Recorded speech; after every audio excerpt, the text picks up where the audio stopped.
ఒక్కటంటే ఒక్క చోట కూడా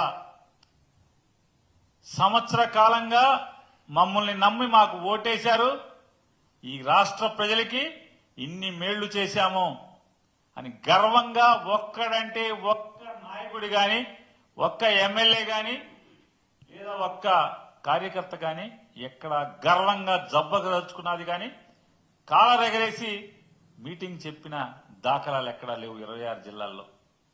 ఒక్కటంటే ఒక్క చోట కూడా. లేదా ఈ ఆంధ్ర రాష్ట్రానికి 40 ఏళ్ల ఇండస్ట్రీ, అలాగే ఓ 15-20 ఏళ్ల ఆవేశం స్టారు, లేదా రెడ్ బుక్ స్టారు, వీళ్ళందరూ కలిసి, వీళ్ళ ముగ్గురు కలిసి, లేదా వీళ్ళందరూ మాకు మా అందరికీ పెద్ద బాస్ అని చెప్పుకుంటున్న మోడీ గారు కానీ, వీళ్ళందరూ కలిసి రాష్ట్రానికి ఏమన్నా ఓడబడిచింది అంటే ఒక్కటి కూడా ఈ సంవత్సర కాలంలో ఈ జిల్లాకి ఇది పొడిచామని చెప్పని ఎక్కడ ఒక్కళ్ళు కూడా గర్వంగా చెప్పుకున్నటువంటి సంఘటన లేదు.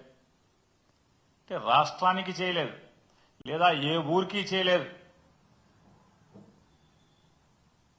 ప్రజలకి చేయలేదు. ఇక ఆయన ఈ ఎమ్మెల్యేల బాధలు చెప్పుకుంటా ఏ మొహం పెట్టుకుని మేము జనాల్లోకి వెళ్ళాలి? పనులు అడుగుతున్నారు, పనులు చేయడానికి డబ్బులు ఎవరు, నిధులు ఎవరు? సిగ్గేస్తుంది. మీరు గనక ఇక డబ్బులు ఇవ్వం, మీకు నిధులు ఇవ్వము అని కనుక చెప్పేసేయండి.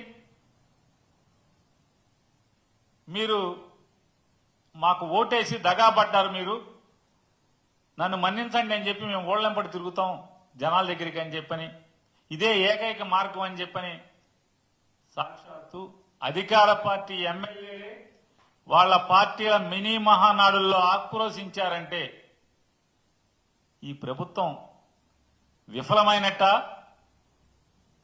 వీళ్ళు రేపు కడపలో 27, 28, 29వ తారీఖుల్లో జరిగేటువంటి అది మహానాడా, లేదా నేను చెప్పినట్టు దగానాడా?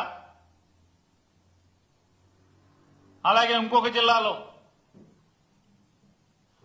జిల్లాలో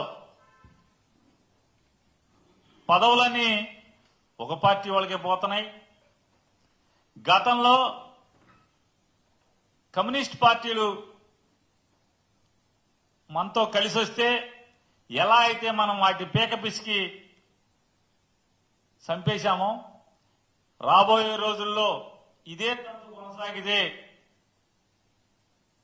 తెలుగుదేశం పార్టీ కూడా నో కమ్యూనిస్ట్ పార్టీలాగానే నూకలు చెల్లిపోతాయని చెప్పని సాక్షాత్తు ఆ పార్టీ శాసనసభ్యులే మినీ మహానాడులో వాళ్ళ ఆక్రోశాన్ని వెళ్లగక్కున్న పరిస్థితి ఒక జిల్లా చూసాం. మరొక జిల్లాలో ఇంతకన్నా దిక్కుమాలిన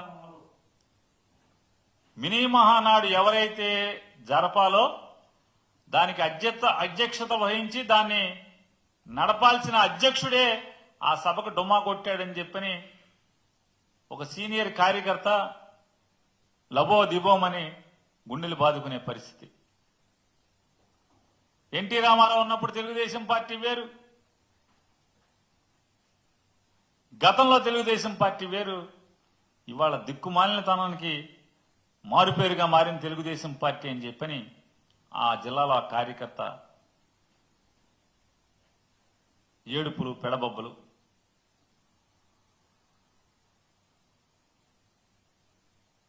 శకునం చెప్పే, అందరికీ శకునం చెప్పే బల్లికి ఏదో జరిగిందంట. అట్టాగే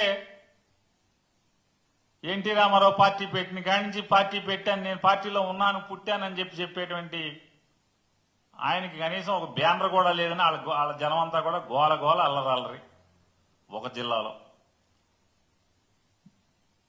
ఇంకో జిల్లాలో కార్యకర్తలకి కనీసం మర్యాద కూడా లేదు, పలకరించే నాదుడు లేడు. ఎన్నికల ముందేమో జైలుకి వెళ్ళండి, ఎన్ని కేసులుంటే అంత పెద్ద పదవులు అన్నారు. ఇవాళేమో ఎవడికి చిల్లర కొడితే ఆడికే పదవులు వస్తున్నాయి అని చెప్పి ఒక జిల్లాలో,